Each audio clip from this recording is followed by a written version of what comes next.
Welcome back to Are You a Robot? Today we have Merve Hickok on for the second time, and we're speaking about the way that AI is being used to monitor employees, or as Merve put it, employee surveillance technology. This is something that, after speaking with her, deeply saddens me to see. I am particularly outraged because I feel that we are going in the completely wrong direction with technology like this and AI applications like this. And what I see is that technology like this is being marketed and pushed onto people who do not realize the potential downfalls and pitfalls that AI has, yet they are gladly grabbing this tech and adopting it and using it on others who may or may not know that they are being watched with AI models that are taking into account many different data points and then giving scores on them to their employers. Apart from that, these scores and all of this data is then being shared around or sold to third parties, and there is no accountability whatsoever when it comes to how this data is being shared. So let's talk with Merve today for the second time. If you do not remember, Merve spoke with us the first time about how AI is being used when it comes to the job hunt and the whole process of hiring. Now, once you've got that job, we are talking to Merve about how AI is being used to surveil or to make sure that you are doing the job that you should be doing and as you should be doing it. Let's get a quick intro from her. My name is Merve Hickok. For those who don't know me, I'm the founder of AIethicist.org, interested in AI ethics as it relates to social justice and public benefit.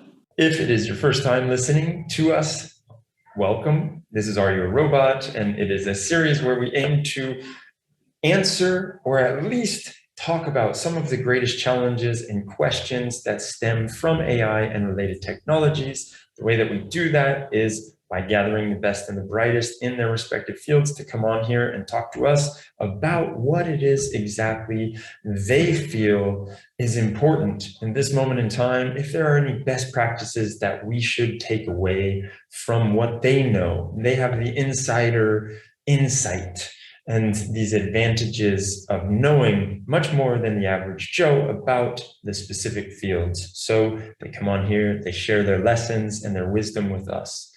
If you would like to continue any of these conversations, I really encourage you to jump into our Slack workspace that we have. We are building a community around AI ethics. So last thing I want to touch on is that we have an incredible sponsor. EthicsGrade is doing some astounding stuff when it comes to ESG ratings. For those of you who do not know what ESG ratings are, that is where a company will analyze and rate other companies on their non-financial impact to the world.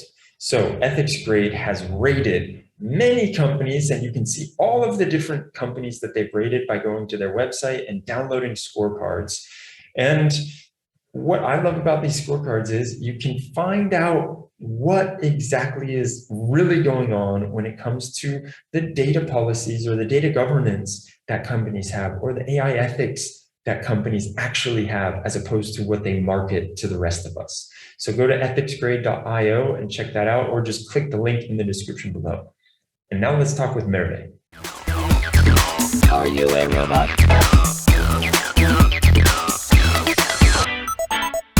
Merve, it is a pleasure to have you back on here. I think you are the first guest that we have had on for a second time, aside from Charles, who seems I can't get away from him. and I really am excited because, as I was mentioning before we hit record, there are so many pieces of our first conversation that have just lingered in my head, and so many things that you said that were very, very spot on when it comes to the way that we've been handling COVID and the data that we've been giving out for COVID. And every time I see things like, actually right now I'm traveling and I had to fill out a pretty extensive card to come into Greece where I am right now. And I remembered you because it was like all this information that I'm giving out right now, they would never have the ability for me or to get this information from me if it weren't for all of these COVID measures. So the idea that you put forth, I don't know how many months ago it was when we talked about how we're taking these liberties or we're gathering all this information, and this information is power, this data is so much power, has stuck in my head. But maybe you can tell us, aside from your background, which has changed, what else have you been up to and what has changed since we last spoke? Absolutely. The paper that we were discussing about COVID contact tracing apps, I had written that in April 2020. So first months of COVID, and as these apps were coming up, and since then it peaked and died and coming back again in different formats. But one of the things that we've seen since our conversation was a number of countries who had put in this like safeguards or promises that this data was not going to be shared. It was only for public health purposes and contact tracing purposes. We see them starting to share that with law enforcement and other private parties. We see that in like Singapore and UK, the NHS, and data sharing right now is a big issue, still unresolved, and we see this data being hacked as well. So what I really keep going back to the first question, though. That data is power, data is political, and we need to be really careful about the purpose that we're using. And I still haven't seen any validity and accuracy around this contact tracing apps, although they're still being pushed in different formats. So even yesterday, I've seen a privacy principles on contact tracing apps paper coming out, which looked like it had so many different, multi-stakeholders, etc. But where it started was, how do we secure the data that is collected with this? How do we get stakeholders' consent and get people's trust? Not asking the fundamental question of, do these apps actually work? Is it accurate? Is it valid? Like without answering those, we keep jumping to this massive data collection, and then dealing with the unintended consequences of that. Yeah. To your second question, though, what happened since we talked? What additional hats I started wearing? I started teaching at University of Michigan as a data science ethics lecturer. I also am now Senior Research Director at Center for AI and Digital Policy, which is a think tank based in DC. So we are focused on the policy side, regulation and policy side of AI and digital practices. So we provide consultation and feedback to governments as well as international organizations. You mentioned something really interesting the last time we spoke, and that is how when we gather this data for things like COVID and the contact tracing apps and the different data that we shouldn't necessarily be handing over so freely, but because it is a pandemic and it's like a world crisis, we are now okay, or the different governments or organizations are okay with asking us for this kind of stuff. And I remember I made the case to you that, well, let's look at some of these countries that have been doing it more in an authoritarian way, right? Where they just take it and they don't ask you and they get all of the information possible, and then they're able to use that. And you just talked about something that is so important, and that is are we sure that these contact tracing apps work? Like that is the fundamental question. And it is not so clear in your eyes that they do work.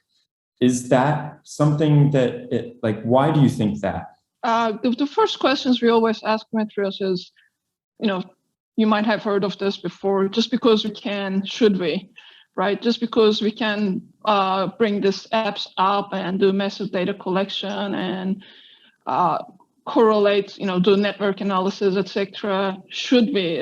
Are we bringing a technical solution to a problem where this contact tracing apps are not the solution because they're not accurate in the first place? You and I might be sitting in different floors of a building, never cross paths, but because vertically we're in the, in proximity, we might be seen as having contacted. This then might cause you to being quarantined and not go to work, or me for that matter, and my work might be my only income to keep me and my family going. Right now, we have a lot of publicity around or news coming up around this false positives as well, where it is actually impacting people's lives. And you're just making a decision with an app that is not accurate. You haven't considered accuracy and validity of it, but you're impacting people's lives, let alone all the other data and privacy and all the other ethical implications of this data collection. So there's something that another guest on the show said a few weeks back to me, and that was because we aren't doing it, basically because we haven't gone all in like other countries have, such as I have some friends in South Korea right now, and we know that China has also been very heavily doing it.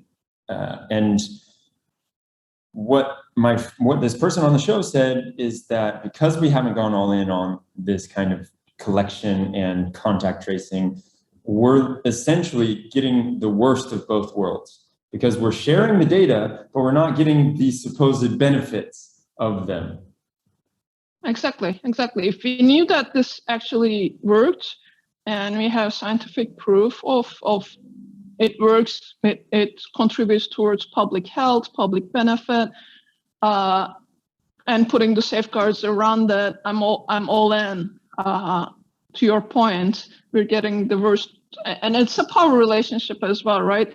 So the countries, big organizations, or even some platforms are pushing this, are mandating this in certain instances without you having a say in this thing. I mean, we're kind of normalizing that power imbalance, and we see it in not only COVID, but in different ways as well, where either a government or an employer or whatever it is are pushing these apps, pushing these practices, different practices, just because they can, and you don't get a say in this. That is a great segue into employers and how things are looking right now when it comes to AI and getting a job. And you wrote a two-part blog post on, let me get the name right. Is it, why was your job application rejected? How AI stopped you from getting that job? No, I got these titles way off.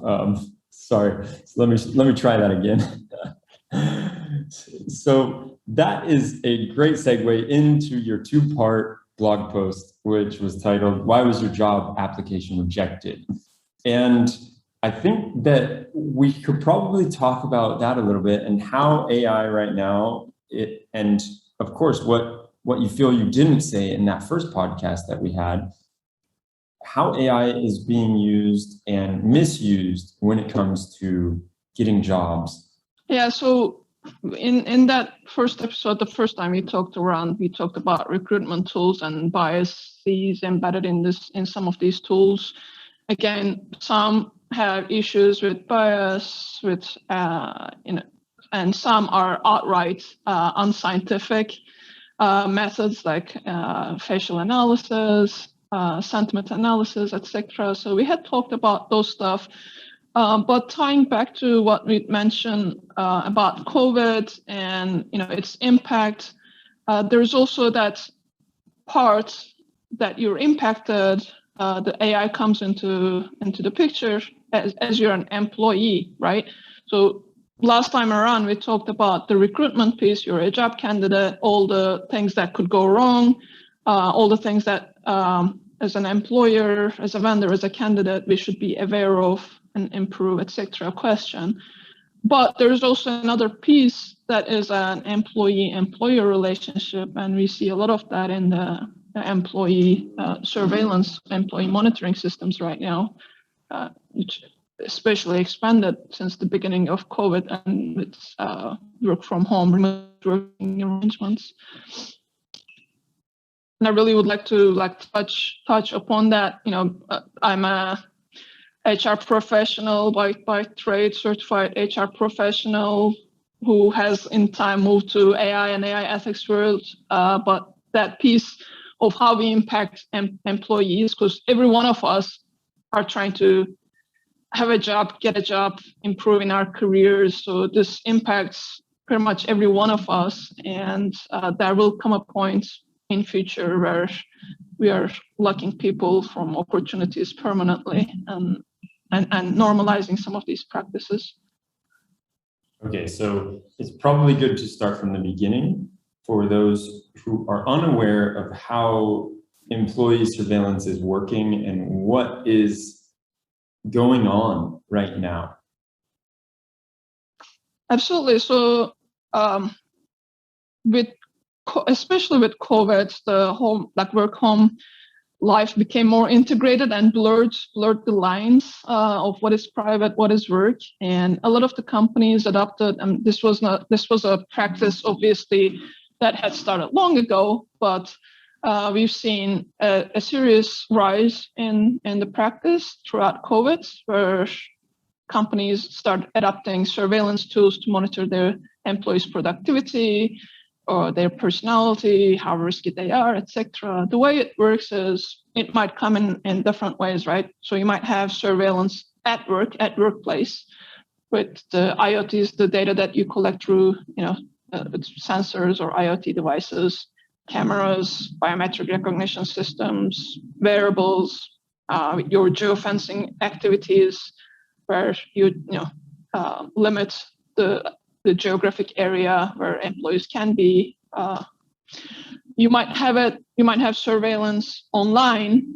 So any data or behavioral signals that you're gathering when your employees are using company-owned devices, you can track the data itself as well as behavioral signals. And you might also have surveillance offline through wearable devices, profiling, it's like looking at how much time people are spending on certain activities on the device, on certain websites, etc.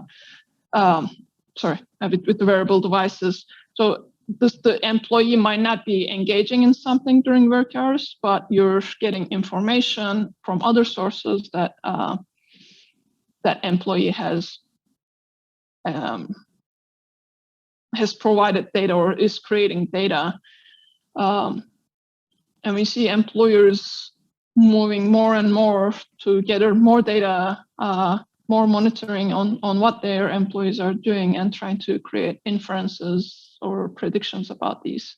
So I guess the first question there is, does an employer have a right? Is it okay for them to be doing that? Should it be some kind of opt-in system? Should it just not be allowed at all? How do you view this? So in US, at least, if you're using a company-owned device, so if you're using your company's laptop or phone that they provided you, you don't have any expectation to privacy. So the company can collect all the information, track all the information, have access to your calls, text messages, emails, etc., whatever it is. However, especially with COVID, we're spending time around the clock on weekends, after work hours, etc., on these devices by default, because you're not really like switching, because I'm going to switch from this laptop to another. I'm going to carry two phones, to do my business calls versus my personal calls and text messages, etc. It doesn't work that way in reality. However, there is no line right now where that work stops and personal life begins, and with these devices. So de facto, your employer has access to anything and everything 24/7 on what you do on these devices. And you see some of the sales pitches coming into, employers when this companies, this employee monitoring companies come and do their pitches. You see things like increase your productivity and performance, data loss prevention, insider threat prevention, or get user behavior analytics and sentiment analysis. Identify your high risk profiles, identify your best workers, etc. I think it's beyond consent. It's beyond the implications are beyond consent or just the employee having control over it. Like, why are we doing this? Again, just because we can. Should we? What is the behavior that you're trying to, or outcome that we're trying to get out of this? So basically, it's taken for granted that if you're using your company's device, nothing on there is private. And Correct. That has not been disputed at all, which for me feels a little bit like it should have been. But I guess these are the things that we sign up for the job. To me, it feels like the company owns you in a way. And I can see how this will have negative repercussions when it comes to mental health of employees, because they feel like they don't even know how they're being scored. And I wonder, maybe you can start with the simple question is, do the employees even know that they're being monitored like that? And then the next thing is, some of the stuff that you're talking about, and you mentioned it briefly in passing, is that they claim, they make bold claims, these different employee monitoring solutions. But we both know, like, I'm sure that you've seen a sentiment analysis machine learning model before, and it's not like it's perfect every time. And so that is a whole nother problem that you're adding on to it, that these predictions that they're making are probably very flawed. And I would be very, very surprised if it was really good predictions that are coming out of this kind of stuff. But I'd love to hear from you. Like, do most employees know that they're being monitored? Do they just guess? Do they have some kind of notion that, yeah, maybe my company's watching me? It might be in the your privacy policy or your employee handbook, or in the policies of your company. Not to the extent though. I mean, right now, if I'm an employer, I can collect data, content data, like email, text, phone, calendar, browsing history, social media posts, etc. I can collect movement and location data. I can collect usage data, like how you're using your computer, what application sites, or how long idle or active times, etc. So I don't think the employees have a full sense, even if there was a policy that said don't have any expectation of privacy. I don't think they understand the whole the whole extent of data collection and what data can be collected. And it's also going back to a panopticon analogy, right? Damn if you know, damn if you don't know. You're going to be changing either the company can manipulate you, change your behavior, make correct or incorrect inferences about your behavior. But it also means that you're going to be correcting, changing your own behavior, because you know that you're constantly being watched. So what does that do to your mental health, as you mentioned, but there's a whole host of ethical implications that go beyond privacy, that go beyond consent when we talk about this monitoring systems. So, for example, what can go wrong when we reduce and simplify an employee's behavior to only data points, right? Past privacy, past the whole self-management and health issues. First and foremost, as you're building these models or as you're implementing these models or software, you're making a decision about what productive or desired behavior or what good looks like. That you should spend this much time on Outlook, you should interact this much with your teammates, you should spend this much on this software, and because this is relevant, you're making decisions about how work should get done. And anyone who doesn't meet those criteria of, if I go out to a website that was deemed irrelevant by whoever Bill was building the model or the criteria, anything that falls outside of that, etc. So again, you're making a decision about what good looks like, what successful looks like, what is worthy, what is standard, etc. Then you reduce the workers and their performance, their bodies, to lines of code and flows of data that you can scrutinize and manipulate. You're reducing that complexity of human behavior, of life, of interactions to scores. It doesn't take into account, like it was Dimitrios sick that day, was he dependent on someone else to finish part of this work so he could actually start working harder on something? Was he experiencing technical issues that was impacting his productivity? Was he given a task that required him to do a lot of research before he could come to his laptop and start doing something else? It doesn't take into account any of those. It dehumanizes the worker, takes the dignity that you associate with your work, your production. You're just down to a risk score, you're down to a number.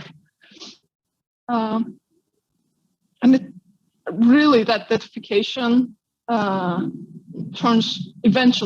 turn rather cooperation and bias. We talked about mental health, etc. So there's a part of me that wonders about how someone that is implementing this type of software into their company could feel that this is a good idea.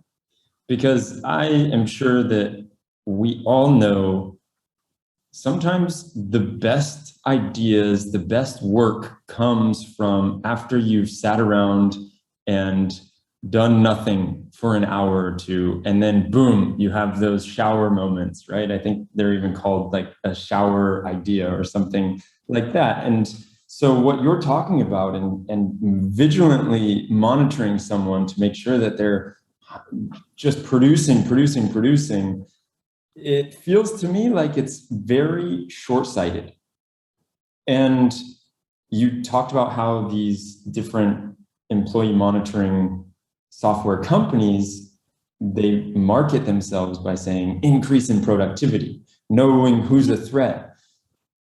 For me, I look at that, and if I had my own company, I would think that is absolutely outrageous to actually believe that by monitoring someone and knowing if they're working the full 8 hours, like it's basically putting a really tight collar around their neck. And that is a great way to get employees to leave your company. But maybe that's just my viewpoint, and I'm a little bit naive or jaded, or I am not someone that is going to be marketed to by these different companies. Or you care more about the humanity and dignity and the interactions, human interactions. You would be surprised. I was asked this question about how these systems expanded throughout COVID by someone, and There's a survey that was done in April of this year, 2021, and it found that 78% of employers were using monitoring tools to track employee performance or their online activity. And 51% of those started using the surveillance software in the past 6 months, so throughout COVID. So you might implement this because you don't know what the implications are, etc. You think that more data that you have about employees and like this technology is objective data. It's ground truth. It calculates these interactions, and whatever score you get out of it is objective, right? So you might believe in data and not question or not understand and implement that because you want to do something about this whole remote working arrangement or boost your productivity, as they say. Or you might actually use this because you know exactly what you're getting out of it, and but it's a power relationship. You can do this. You can monitor activities. You can use this to, for example, limit collective action or union activity that asks for better conditions. You're like a divide and conquer method, or you don't have any accountability. There is no regulation that says you can't do otherwise. So you're just like filling in that gap and saying, hey, I can do this. And there isn't any accountability around what happens if wrong decisions are made, or if the data is breached, or some other company, a third party, makes a decision about the data that you collected and shared. There is no accountability in the whole life cycle of this data. So you might know it and intentionally do it. So I think this is very contextual and depending on the employer and the motivations and motives of the employer. Wow, for me, it seems outrageous because of just the way that I noticed myself working over the span of the last year and a half, and how I get work done in all moments of the day. And it's not like, as you mentioned, there is no more 9 to 5. And I've really had to learn to plan, okay, I'm going to start working at this hour and I take breaks and I do this and I try and keep a schedule, but I'm not a person, this may come as a surprise to some people, but I'm not good at keeping like rigorous or routines. I like spontaneity in life. And what I'm getting at, I guess, is that I will work some days incredibly long hours, and then other days less. And luckily, I do not have an employer who is watching me, because I think I would have been fired long ago if I had someone that was looking at what I was doing. But I noticed in myself that for me, that's just the way that I love to work. I love to work in these spurts when I feel inspired or when I feel like I am more productive. I will be doing more things. And then in other moments, it is more productive for me to go out for a walk, and so that I come back recharged and rejuvenated. And so again, it comes back to this, like, I just absolutely think that this idea is crazy.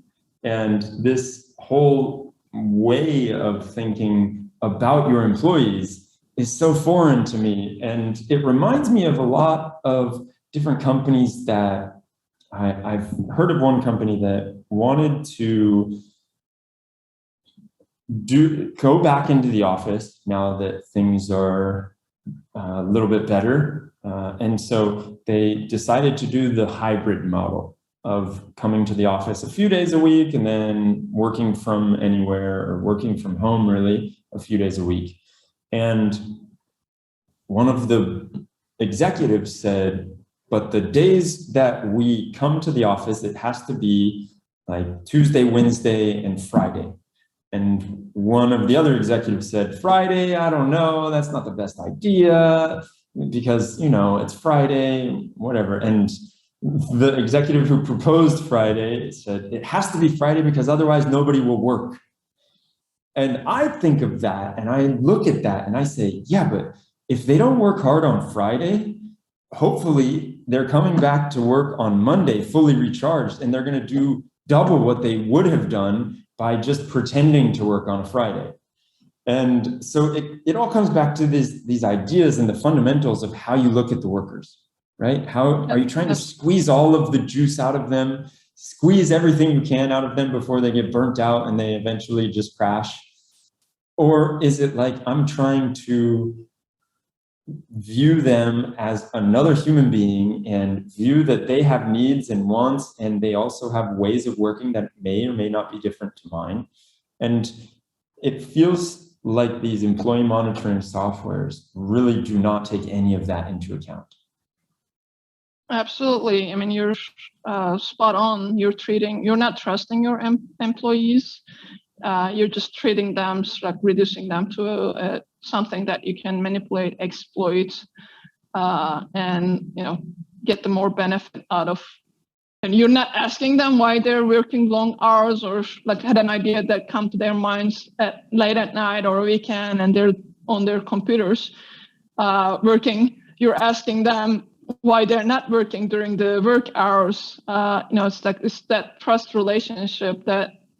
And human interaction, it comes back to that and what you're trying to get out of this. To your point, I had some of my best ideas, my intellectual sparks, where I would just step away from the desk, go out to a park, take my team members, we'll just we'll have a walk. And as we were discussing things, something would just come up, and that will be like a breakthrough in our projects. How do you turn that into data? How do you turn that into a score? Outside of the geofencing, I'm away from my laptop. I'm not on my phone. You don't see me interacting with the team members. Like, what kind of a decision can you make out of that? Yeah, exactly. And I'm sure there's going to be a company that comes out and says, no, we're giving higher scores for people who are exercising, or they're taking walks and taking breaks once an hour, because that is actually a sign of a very productive and healthy worker or something like that. But at the end of the day, the seed is there, and it's for me, it's outrageous to think about how these things are being implied and put into practice. Just Dimitrios, can I just mention, touch on that piece, on wellness piece, because that is also a huge thing that some of these data collection practices started with variables and the employee wellness programs and collection of that data. Few companies were giving out Fitbits or similar things, or like that counts your steps, what calories that you take, days, like your sleep patterns. Did you get your sleep? Did you get your calorie intake? Again, that's making a decision of what you should do, what is a good practice, what an employee should do to be most productive for the not for his or her health, or for in the context of that employee's lifestyle, beliefs, etc., or culture, what they eat, whatever. It's really about what the employer or the app designers think is the perfect number of calories, perfect number of steps. So you collect that. That's one thing. Again, you're making judgments, normative judgments. But then we see these companies sharing that wellness data with insurance companies. Again, no liability. Who owns that data? And what happens if the insurance company says, hey, you're not taking care of your sleep or your calorie intake or whatever, your fitness. So I'm going to up your health policy cost. Wow. Who gets the short end of the stick at that point? Wow. Yeah.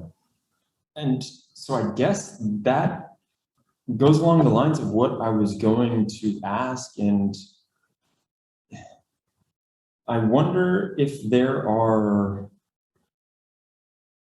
opt-in options of doing this to where we are deciding whether or not we want to take part in this. And then I guess the other way that would be a bit scary on how this could be incentivized is that, yeah, if you're taking part in these wearable programs, if you're letting us monitor you, then it's like you're carving out a pathway and you're going to see that you will rise to the top much quicker than someone who is not accepting this.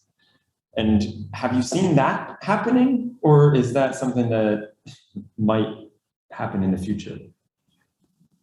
It might happen in the future because, like I said, there is no liability or accountability of how this data is used.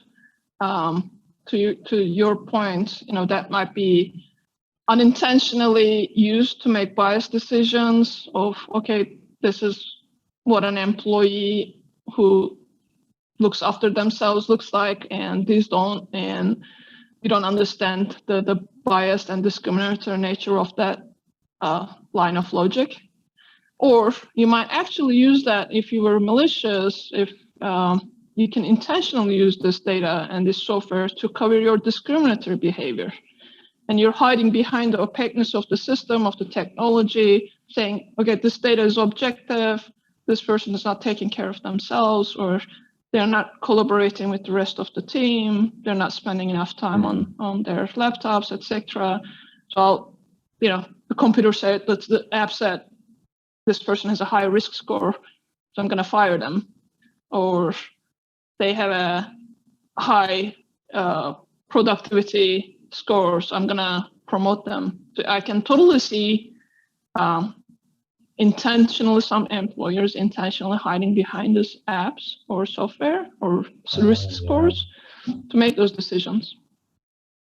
Yeah, and also in this situation that I just proposed, if a company went out and was very transparent with their employees and said, hey, look, if you sign up for our Fitbit program and you share your data with us and you get this monitoring software, nobody has to get it, but if you do, then we're going to better collect all of this data and it's going to be more beneficial to you and your career path.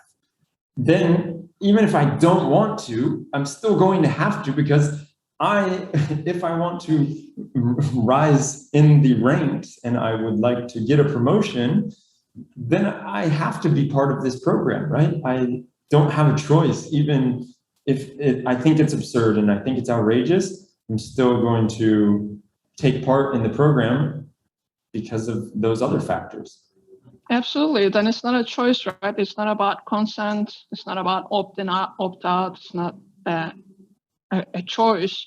It's the employer making a decision, using its power to make a decision that this is going to be a relevant data point. And you don't get a say in that. So I think we've talked enough about this outrageous and really ridiculous way of monitoring employees and what is happening with that. How can employees gain their rights and powers back if they are in a situation where they're being surveilled? Is it just you have to change companies, or can they speak out against it? What is there that they can do?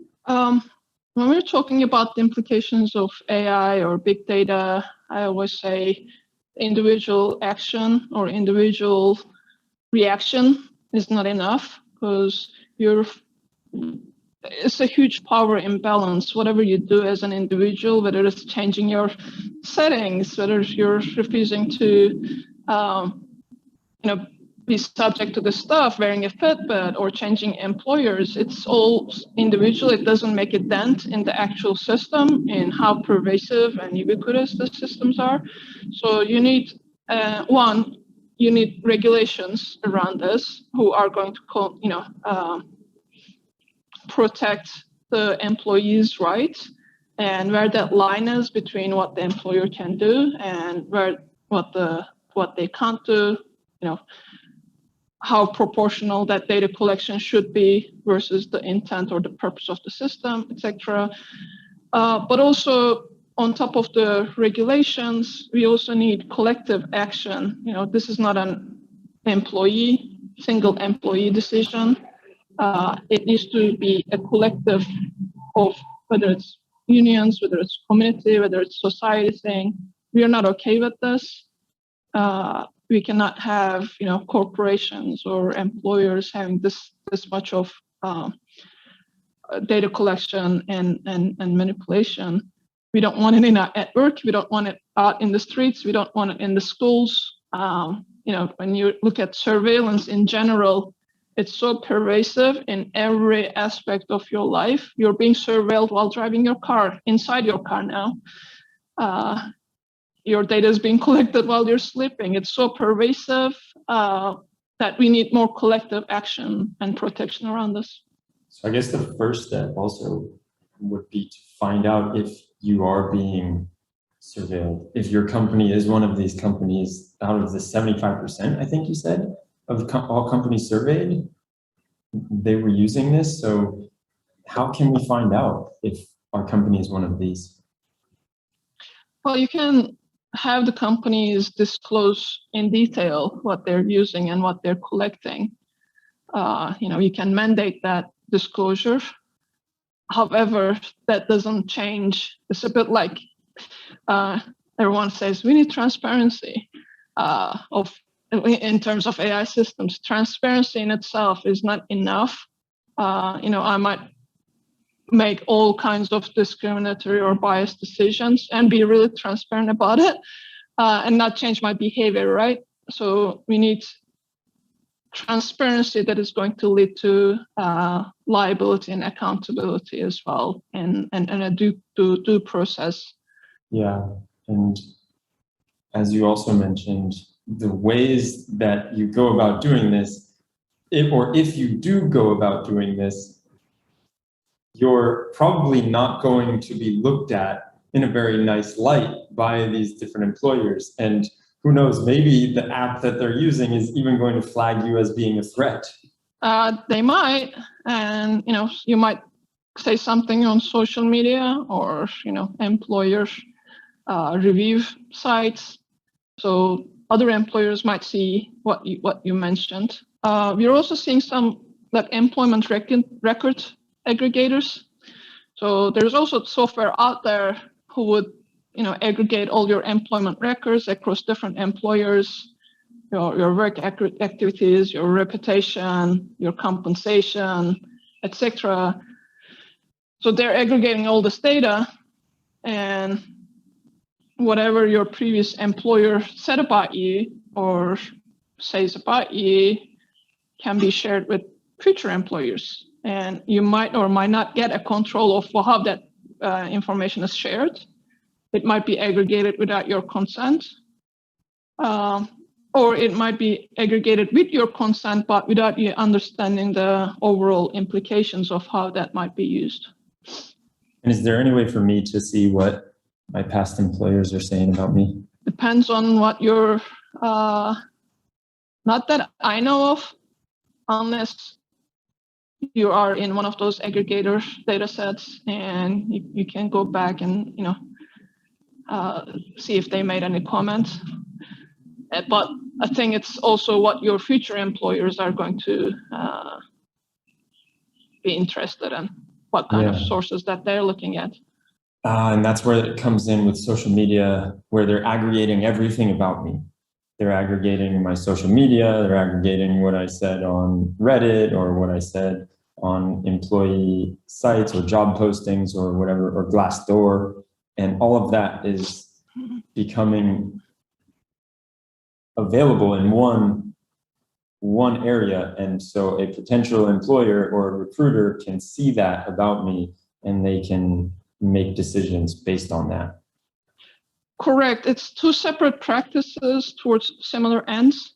So social media screening, if you're a candidate for a job or if you're an employee, the employer could go and screen your social media, what you posted, and make inferences about whether you're a good fit, the content of, and they might use like third-party apps or software, again, to get a risk score that looks at your social media posts and whatever online behavior that you have. And they provide that data and risk score to the employer. Again, with no scientific validity, and there's so many bias issues within that. The employment record aggregators are actually aggregating, okay, Dimitrios previously worked in this 4 different companies. This is what his compensation looked like. These were the jobs that he was in. During a day, this was his job split. So instead of asking Dimitrios, okay, what was your job look like? What have you done? It is just kind of collecting the bits of information that they deem relevant, and then using that, providing that to sell to recruiters, to lenders, to insurers. It's not even like recruiters only. Your data might be shared with other companies as well. Oh, wow. Oh, So, for example, if I knew like, if I knew what your compensation was in previous jobs, I can make an offer to you of what I think you're going to accept versus what I think is an actual like fair compensation for the job I'm hiring you into. Well, let's go back to that piece where you said it's not only for work. Now, just about anyone could get hold of that data.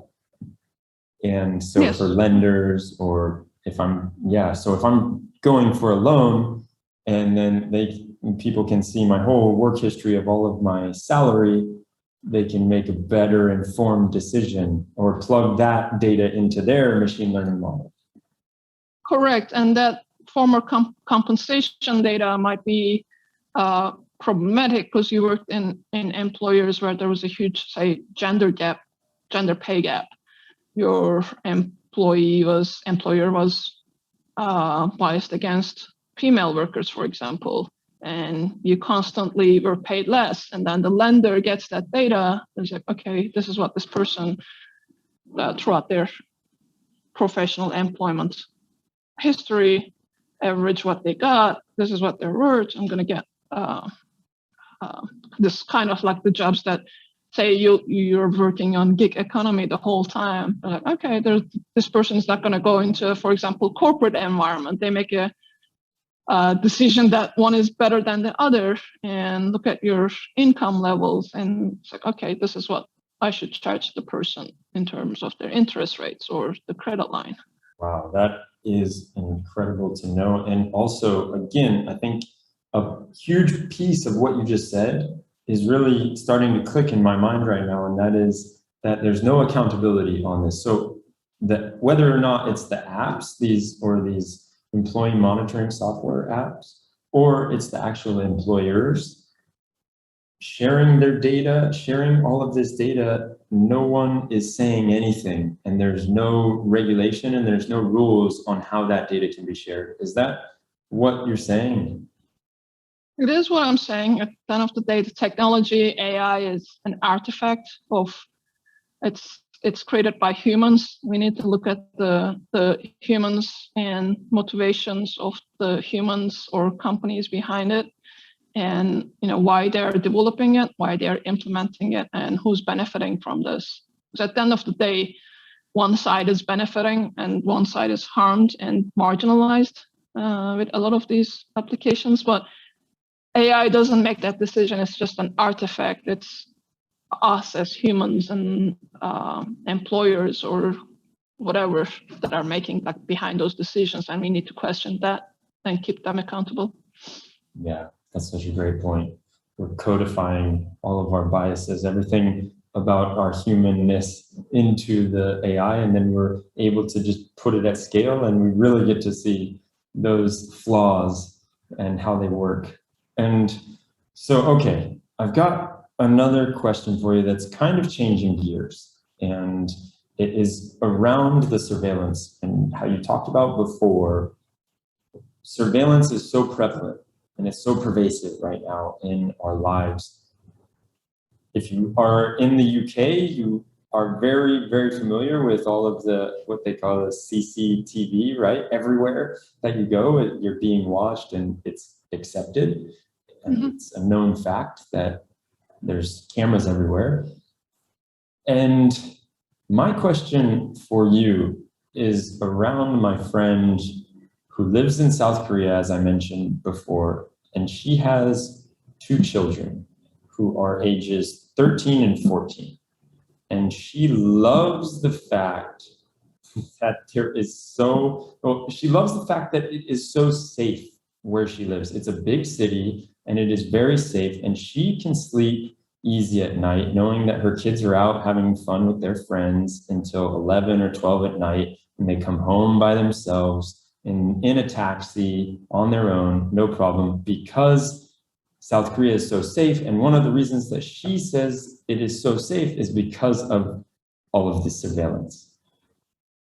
What are your opinions on that? I think I would question the causal line between surveillance and crime rates. Is that the only reason that there isn't much crime or severe crime, violent crime in where she lives, or is it a function of the society and societal relationships, or is it that there are other factors like income or educational levels, etc., or integrated communities or neighborhoods kind of looking after each other, or the whole societal relationships that is causing that crime rate to be low or lower. I think putting that direct line between surveillance causes crime rates to go down is a very dangerous route, because we don't have evidence of that. You need to make that statement. You need to have all the other variables stable, fixed. And surveillance, the level of surveillance is the only, the changing one, and then you can make a direct causal statement. I'm in Michigan. Detroit is heavily surveilled. That it's one of the most surveilled cities in United States. There's a huge fight going on between the police, city council, and the residents. One side making that direct relationship again, and the other side is saying, no, you're using this to surveil and marginalize and oppress the communities. You're just using this as a way to get your way. So I would question that relationship and what is the actual factor that causes that crime rate to be low. Brilliant answer. I love the way that you look at this, and I love speaking to you about these things because you have taught me so much just in this brief hour that we've spoke. So I have the last question for you. I imagine you know what's coming. Merve, are you still not a robot? I'm still not a robot. I'm still trying to hold on to my humanity. Excellent. Well, I appreciate you coming on here and teaching me about surveillance, employee surveillance technology. I encourage everyone out there to figure out if your employee is, or if your employer is surveilling you, or if you're in one of those positions where you get to be making the decision. Please do not contract these. And for all of the benefits that the companies tout, I do not think it is going to be worth it for you to contract one of these employee surveillance applications or software. That's all we've got for today. Merve, thanks again. Thank you for having me back, Dimitrios. It was a great conversation once again. Thank you.